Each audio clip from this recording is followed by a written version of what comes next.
Hello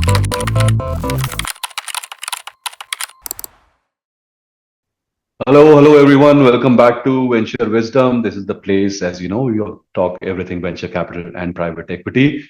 I'm your host, Rakesh Bhatia, and today we are here to talk about a topic that everybody is talking about these days, and that's artificial intelligence, and largely about opportunities for investing in artificial intelligence.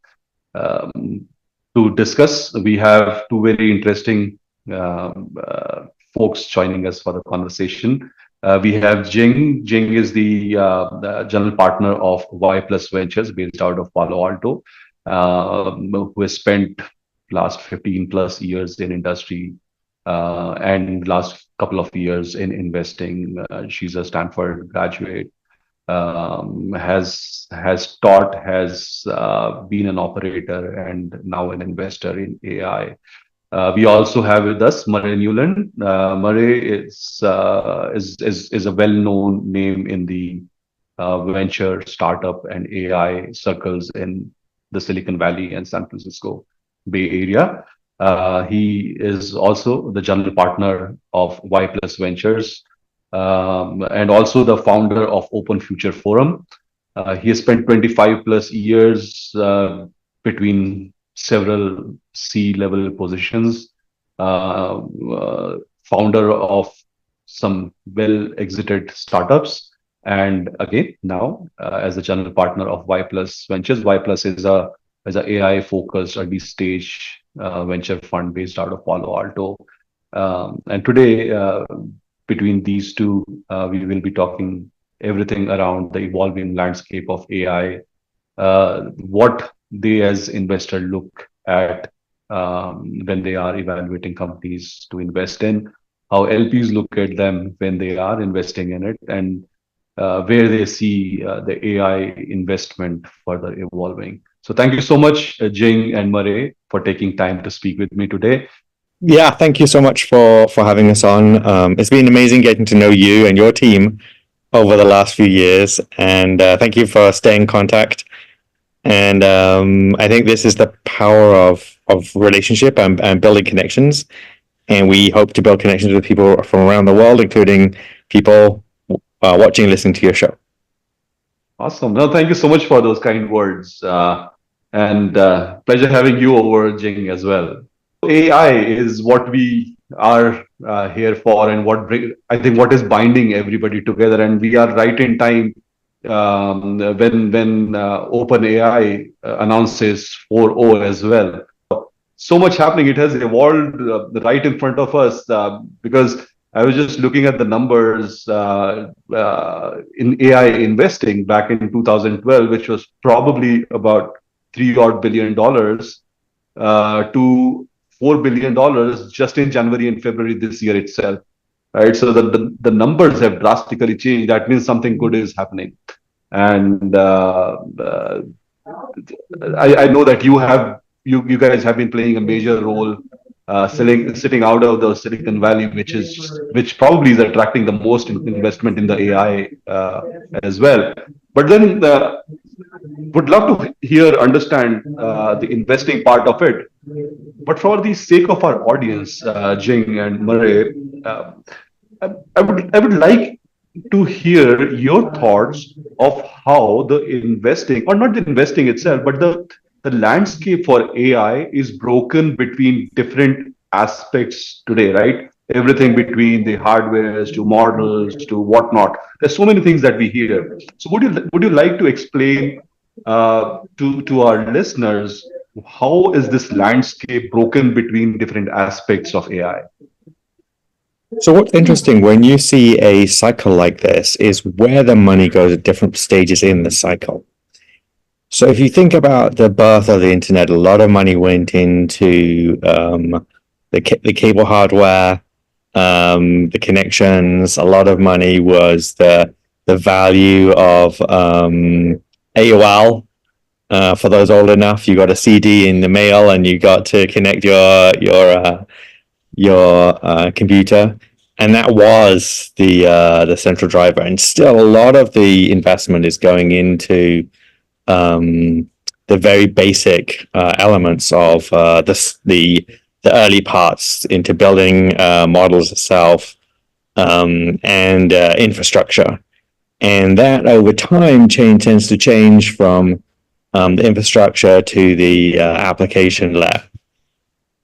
What's also interesting is how the landscape has changed over the last year and a half. For example, since OpenAI came out, at that point there were a lot of things that seemed magical, a lot of first movers. And what we've seen though is as these things develop and play forward, it's really interesting to see how that develops. For example, over the last year, I've seen a lot of companies in the education space. Obviously, AI is going to massively change how education evolves. And obviously, we saw from OpenAI came out yesterday with some amazing learning tools that shake up that whole space. So while there is quite a hot energy for creation and the new, at the same time, these big players are moving very fast, and those opportunities may come and go. Those windows may open and may close very quickly. So it's really interesting to see the dynamic play out. And for example, OpenAI brought out an amazing translation tool. Well, there've been a lot of startups building translation tools. So you see that there's an amazing opportunity, but then you really need to try as an investor and as a startup to think, is this a space that's going to be swallowed? Is this going to be a space that's new? What is the outcome? Where's the revenue? How is this dynamic going to change? Jing, over to you. Yeah, I think the concept of AI is very old-fashioned. It's been there for since 1950, so it's 70 years. But the generative AI is pretty much new. I think the reason behind that is the methodology. And when we talk about AI, we have the whole methodology around computing powers and data and also algorithm. I think before the whole research world, when they did research, there was algorithm and less on computing power and data, yes, but it was only when OpenAI, the Iliad, if we go back, reflecting back to history, OpenAI has been there since 2015. And the whole methodology around them is the bigger, the better, the more, the better, right? So they use massive data and put into the whole computing power used to do that. And I think it's revolutionary because one, the computing power, if we have NVIDIA, is there, the infrastructure is getting there to help them to deliver the super massive result. And the data, if they put a lot of data into that, it definitely helps. And algorithm, yes, it gets better and better over the training. So if you think about, like, there's a research paper, I think Ilya was around that, right? So attention is all you need. And that was open, the whole methodology on generative AI. So when 2022 OpenAI, the ChatGPT born, I think everyone was like eye-dropping because it proved the methodology works. So that's when everybody's shifting the whole research area and methodology around generative things. And then we get the researchers, they're so excited, and the industry are so excited, and we see the different supply chains can benefit from that, and also the business, of course, and the capital. You see, I think 80% of the capital in VC, I think, poured into the AI. So we have everything. We have the talent, we have the infrastructure, and we have capital. That, I think, create this whole healthy bubble of AI right now. So yeah, I think it's a one-way train. We cannot go back. It's like as soon as we open, as Marie said, as soon as we open the internet era, we cannot go back to the writing on the paper. So yeah, I think AI is a new stage. Very exciting. I think it's also interesting to note that when OpenAI came to the forefront, it was because of all of this massive investment. And it had followed a number of years where capital was easily obtainable. And so it was a time in history where it was easy to raise a lot of capital and deploy that capital. And so it was both the technology, the talent, and the capital availability that meant that OpenAI could raise enough money to build models at this scale, to have that scale of investment to deliver this product? Sure. I think the points are well put, right? So the whole transition from the AI to generative AI. So AI is a concept existing for a while to generative AI today. From the data science to intelligence today, from computing to more computing power today. And as you rightly said, there's no going back, and I 100% agree with you. I don't think anybody would be able to disagree with that. But then, Jake, you made a point of 80% of the investment going into AI as we speak about today. And Murray, at the same time, you spoke about that pockets where the at different points the money went into different areas of AI as a landscape, right? From computing power to infrastructure to whatever it is. But within that 80% that we're talking about, Jing, and the evolution between these pieces of the infrastructure to the GPUs to ability to build models that can run on lesser GPUs. There are two extreme ends of the spectrum, right? One, where we are trying to increase the computing power to support AI as it evolves. And at the other end, we are trying to build things which possibly can run on the lower computing power as well, right? So if we look at these two different ends of the spectrum, and we'll come to the use cases between edtech, health tech, wherever it is in a little while. But from the infrastructure point of view, where do you see the emphasis going today? Is it more on increasing or building the increased computing power, or is it building systems which can work easily on the lower computing power as well? Yeah, that's a good question. I think that depends on the time frame of the investor, as well as basically the lifespan of the VC firm, if we're talking about. So I think normally VC firm has 10 years. We have 10 years timeline we want to invest. So if you right now, if your VC firm is in your year 7 or year 8, probably you want to invest something more current, not as far as 10 years later you want the return that actually doesn't fit with your contract with your LP. So one hand, I think that we should put into the premises. And the other thing is, as you said, the infrastructure right now, the cost is super high. I totally admire Jensen Huang. I love NVIDIA, but I think right now they are getting in the way of the whole generative AI development, because the cost of GPU is sky high, is way high. So whatever we invest in the startups, I feel like all startups work for NVIDIA in a way. So, and that should be changed along the way, right? Otherwise, the economics doesn't make sense. If you do the math, you can't deliver the extraordinary returns for your investor if your GPUs are so high and you have the talents also like cost adding up.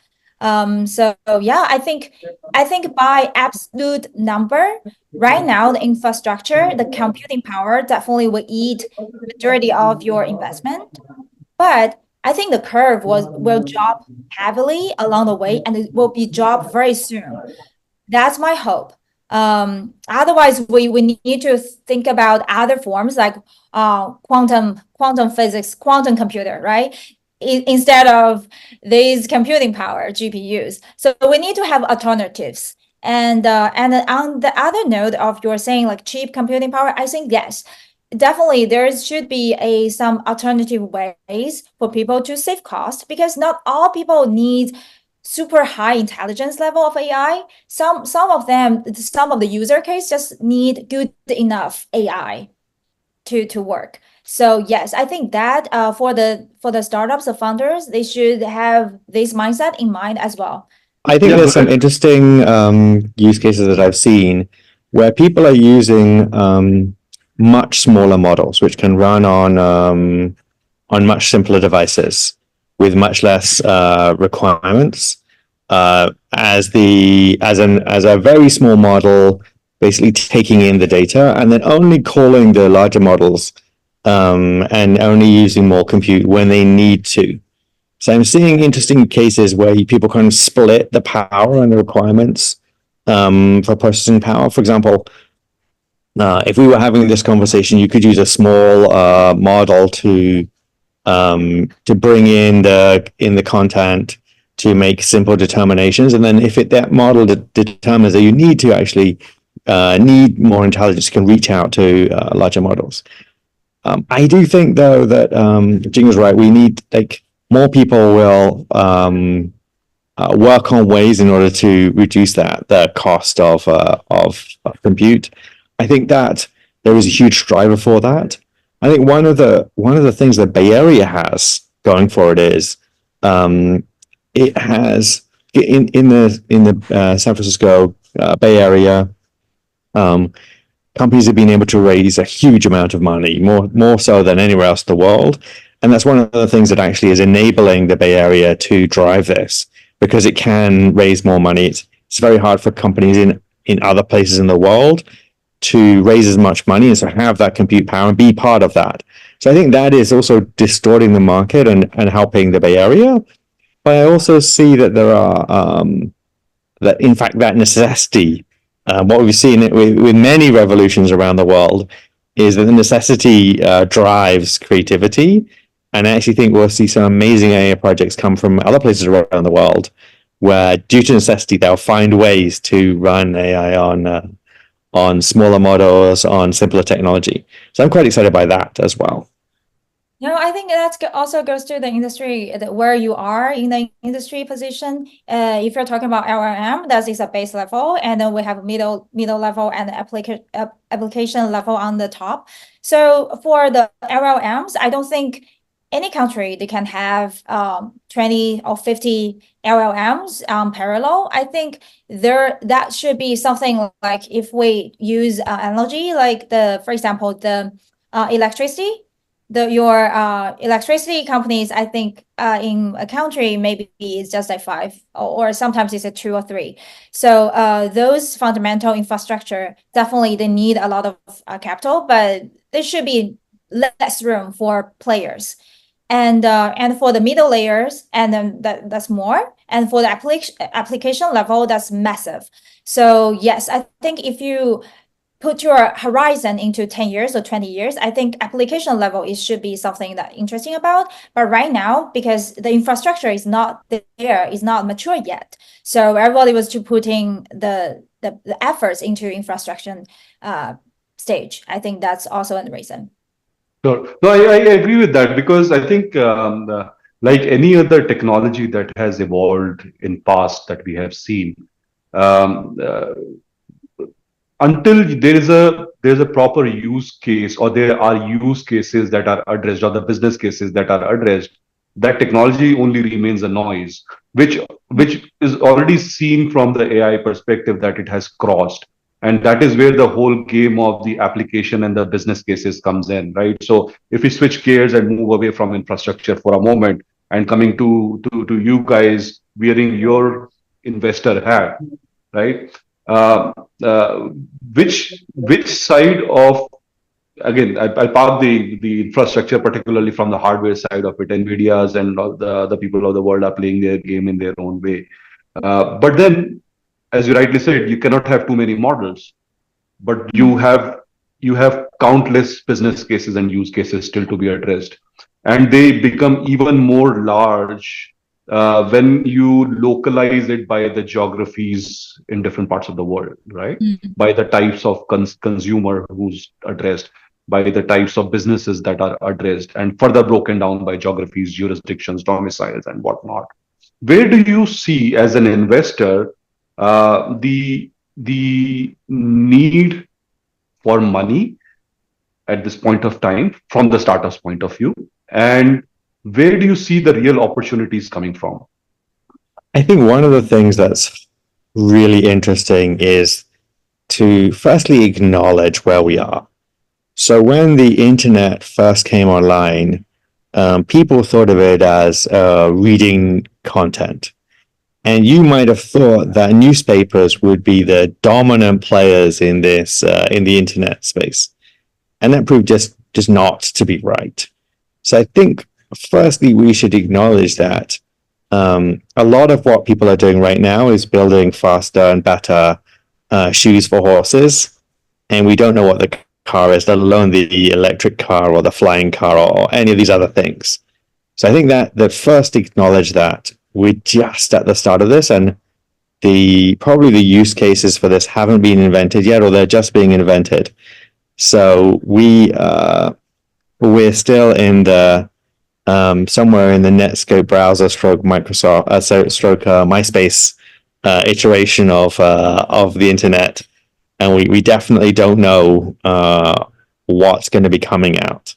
A lot of people are trying to work on that, but yet the big players in this could very well be disrupted.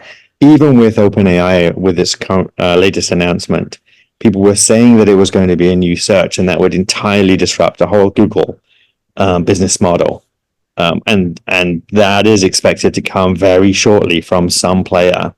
And what will that mean for Google? So if it's going to be disrupted at that scale and that level, then I think we should just acknowledge that that's kind of where we are. What we've seen over the last year is I saw a lot of people invest very early at the beginning of last year, and a lot of things that looked new and shiny. And then over the last year and a half, I've seen 100 of exactly the same startup. So what you need to think about in this kind of process and evolution is that it's very likely that startups usually often have to pivot. It's very likely that the startup's going to have to pivot. And so really, as much are betting on the fact that the founding team can navigate the shifting waters as the race moves forward. And so is this a team that can adapt? Can they keep raising money? Can they keep pace with the changes? So it's really, you're betting on a team that can work with this revolution as it evolves, as new opportunities come out, and as the whole market moves, not just small elements. So you're probably also looking at what are the changes in society we're expecting to see. How is this going to affect people, and how are they going to monetize those changes and adapt to the changes in the whole business market, not just one niche. So, for example, at the beginning of the last year, I saw one or two companies in the sales and marketing enablement arena where they're able to take data across multiple elements and then use that for outreach. Well, I've seen so many tools in that space, and each time I see them, they're literally a generation ahead of the other. So the question is, what fundamentally are they changing, and how are they fundamentally competing? And not just competing against each other, but as I say, competing against whole changes in whole marketplaces.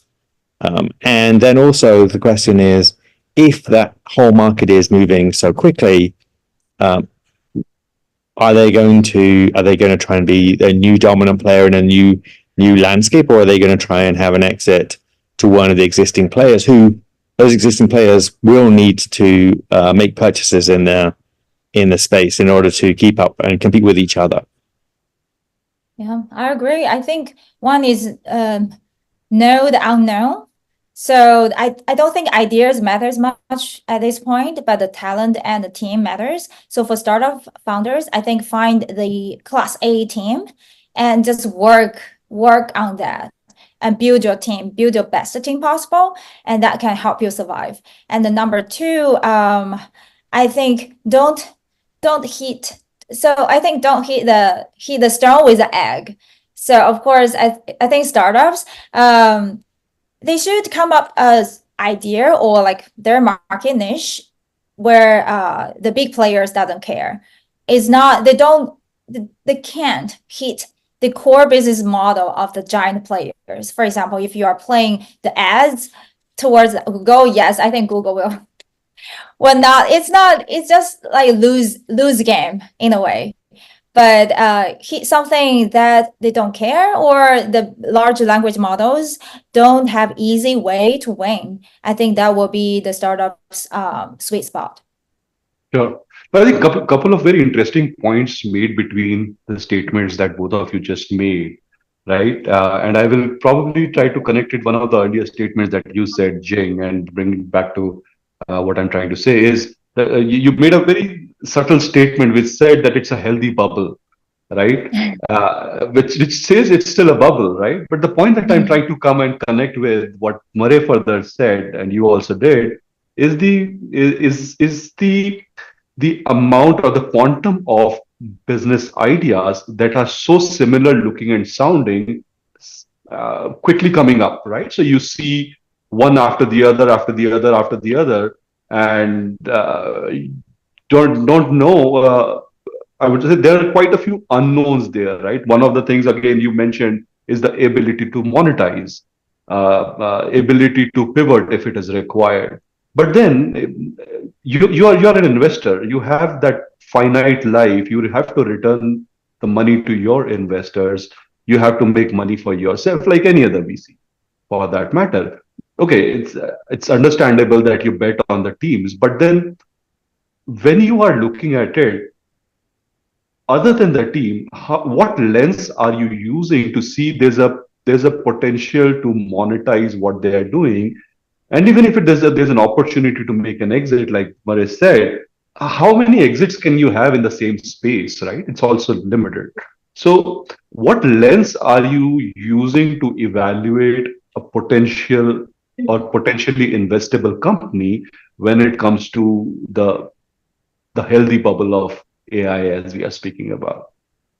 Yeah, sure. When I say healthy bubble, I think definitely the AI company, the AI startups, on average, the valuation is more if you compare them to traditional startups. So definitely, I think investors are paid premium, but the market is go healthier because if you look at 2022 or just 2023, I think the price are much higher. But right now, I think we are correcting it to the market value in a way. So I think that's why I think that's a healthy bubble. And also I think AI in general is a worth place to play.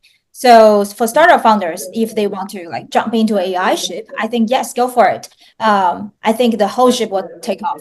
I'm not talking about the only two VC projects, only like feeding the VC's money, feeding the startups, but they should find a solid business plan, the business model that they can generate healthy business in a way. And the third thing, I think they should use the technology as a tool to solve the real world problems. We are hitting for the real business problem, and that could generate the positive cash flow and the whole business return. Sure. But Jing, interestingly, that's where my point of contention comes as well, right?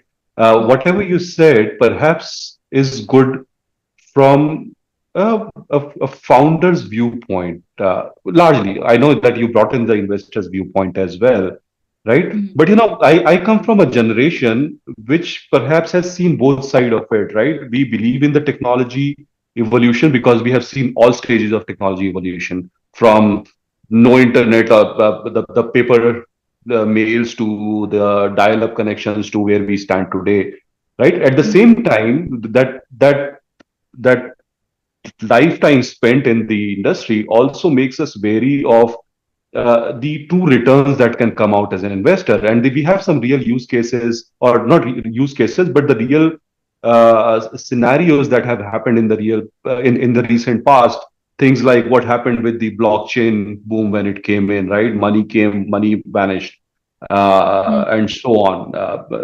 So here, my point again is from an investor's perspective, where while you like to be adventurous, supporting the technologies, supporting the use cases, supporting the society, at the same time, you are equally cautious of the money, earning money for itself, right? For whatever it is, that's the business we are in, and the way it is moving right now, do you see any concerns from the investors generally as a community, or is it the usual cycle we are seeing, that we suddenly get too excited about something new coming up and then there's a crash that would happen, and then we will realize, no, there should be a different way to look at it.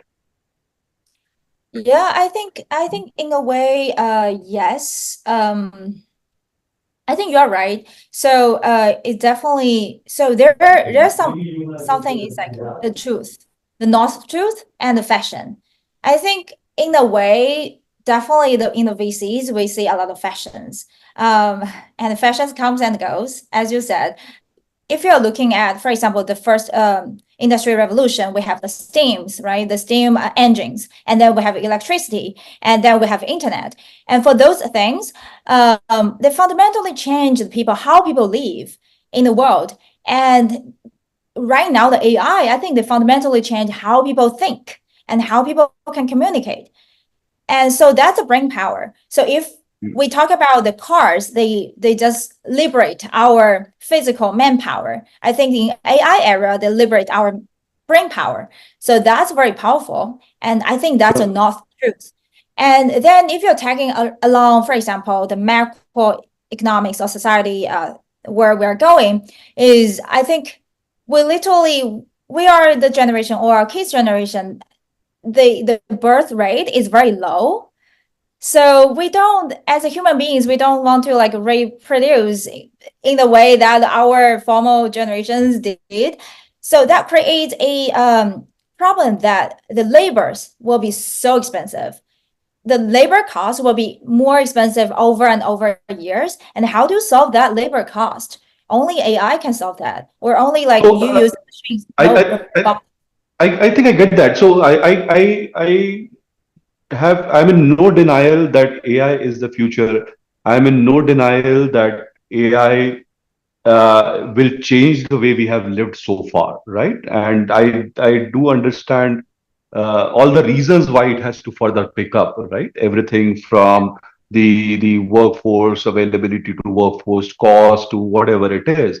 But again, for a moment, while I may sound like a broken record, I'm still trying to wear that investor's hat, right? And see what is it there for me in that 7+1+1 life of my fund when I'm investing? Will it give me that return? Okay, I understand 20 years AI would change the world, but is that going to change in these 7 years where I will be able to give that 3x, 3.5x, 4x to my LPs? How are you making sure that your investments are worthy of the LP's money? I think it's I mean, look, if we think about watching movies, right? Very classic case study there. Firstly, it was, hey, you can book a movie ticket. Then you can book your go to Blockbuster and you can see what's there. And then it was, you can get your books on tape, and then obviously Netflix as we know it.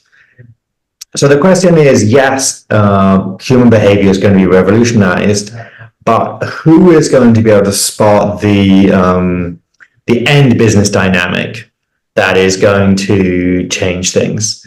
And who can look at the overall, this is the change, this is what's going to happen, and how is this team going to be part of that? And so really it's trying to spot those founders who look at the overall change, but then create their new business model within the framework of the new capabilities provided by the technology. I think you asked a very great question to go back on your part. I think you are right. I don't think VC as an asset class is suitable for everyone. Yeah, you're not a patient capital, right? Yeah, I think not every LP should put their money into VC. And there are some pension funds, there are some index fund, there are a stock market, or you just put in the bank account for CDs. So there are tons of asset class you can choose from. And the VC fundamentally, I think we are chasing for alpha, not beta. Index fund, they are chasing for beta. And beta is when you have the market systematic risk is manageable and you have manageable result. And alpha is where you put your money in something extraordinarily high risk, but if one of the two investment turns back to you, and that can cover the whole fund performance. So the alpha is what VCs are betting on. So that's why I think VCs fundamentally we need to play the probability. So you want your probability to be high enough that can cover the loss of the whole fund. So yes, I think for VCs, home run matters, the strikeouts don't. So we don't care. Fundamentally, the VCs don't care if they lose one or two, like they put money around in one or two buckets of the startups, but they so afraid of losing one Google or losing one Instagram, right? Or losing one Microsoft. So those missing out that will create a huge negative performance to VCs. So yeah, I think that's why I think VCs are very romantically realistic. Yes, in a way. A great point. So this is very interesting point made. And while I understand that the VC business fundamentally thrive on those few of the larger portfolio which brings the larger return, right? But when we invest as a VC, when I say we, I mean the VC, right? If we have 10 companies in our portfolio, we love to believe that all those 10 companies are the Google or the Instagram or the WhatsApp, right? Uh, we, we kind of believe that all of them will give a return, which really in reality does not happen. I get that, right? So if I come to you as two individuals who are identifying the opportunities, what is it that you look at in a project or a venture to identify that this will be the next big thing? It may turn out whichever way it may be, right? That only future would tell. But then your belief would always be that all these 10, 15, 20 companies that I'm investing in would turn out to be the next Instagram. So what is it that you look for in a venture when you are looking at an investment opportunity? I mean, very fundamentally, is it an amazing team? Because only if the stars are aligned will this company become. And how do you define that? I'm curious because I've heard the statement probably from every VC, right? Early stage VC, particularly, that we bet on the team, we are founder first. And I understand that is the way to go, right? But then again, it's like the same thing. We love to believe that this is the best team. What are those one or two or three top things that you would say qualify a team as the team that you would love to invest in? I mean, first, I would say we meet hundreds of startups every week. Mm-hmm. So we do see hundreds of startups. And so over time, we think, what is the track record of the startup? Who are these individuals? Do we think that they have the intellect, the tenacity? Do they understand how startups work? As a fund, we focus on investing in startups by Stanford founders who have statistically much higher outcomes. They raise more money. They have much better exits. Overall, we will look at startups beyond that, but that is one particular focus of our fund because of statistically we want to bet on the best founders and they have with the best possible outcomes. Also, are they really trying to solve big problems that we think can have big outcomes? And do they understand that's the necessity of the startup? We meet lots of founders who are trying to solve maybe smaller problems. And if they don't understand that they have to be solving a bigger problem for us to have to be making world-changing technology. But again, the same question that I have: how do you, in your view, how do you define that difference between a large problem and a not so large problem? Maybe an example or so would be helpful. We meet lots of founders who we think are definitely trying to solve problems that aren't necessarily aren't necessarily really problems? Have they worked it out? Have they done the research? Have they spoken to enough people? And then also, are the problems that they're trying to solve actually big enough to build a big company? And there are lots of founders working on problems that are not big enough to solve that just to build a company that's big enough to do this. And also, lots of startups are working on things which are more likely to be small businesses and aren't even venture backable. So that does tend to filter a lot of startups. But where we want to be is we want to find, let's say, the best founders who are very early in the journey. We can help them with their direction and possibilities, and then that's really our focus, is to try and find those people who we think are really amazing, and the way that they look at problems and how they deal with problems is what we're really looking at. So on the lighter side, when you say that you are an AI focused fund, does it anyway make your life easy to raise funds for yourself? I think so. So I think the whole idea is this is a rocket ship, it goes up. So whoever, for example, use the elevator, right? So in the elevator, if the elevator goes up, straight up, very high speed, no matter whether you stand, you lying, or you just need to be in that elevator. I think the whole macro trend will do for you. So that's where we think we're very, I feel very grateful and privileged to be in the trend of AI, and we can be part of that. Murray, you have some thoughts? I think not just are we in the trend of AI, by being in Palo Alto, which is geographically, we are in the right place at the right time, with the right startups, and I feel very lucky to be here right now. Yeah. Well, great points and great thoughts. I'm so glad we are having this conversation. But then towards the end of our conversation, since we have between our listeners, we have everybody from the GPs to founders to the potential LPs. How does somebody reach out to you or find you if they have to? You can find us at Y Plus Ventures, or reach out to either of us on LinkedIn. We're both very easy to connect with. That kind of brings us to the close of our conversation today. I really appreciate your time that you have taken for this conversation, Murray and Jing. So yeah, thank you so much for having us on the show, and thank you for those who are watching and listening.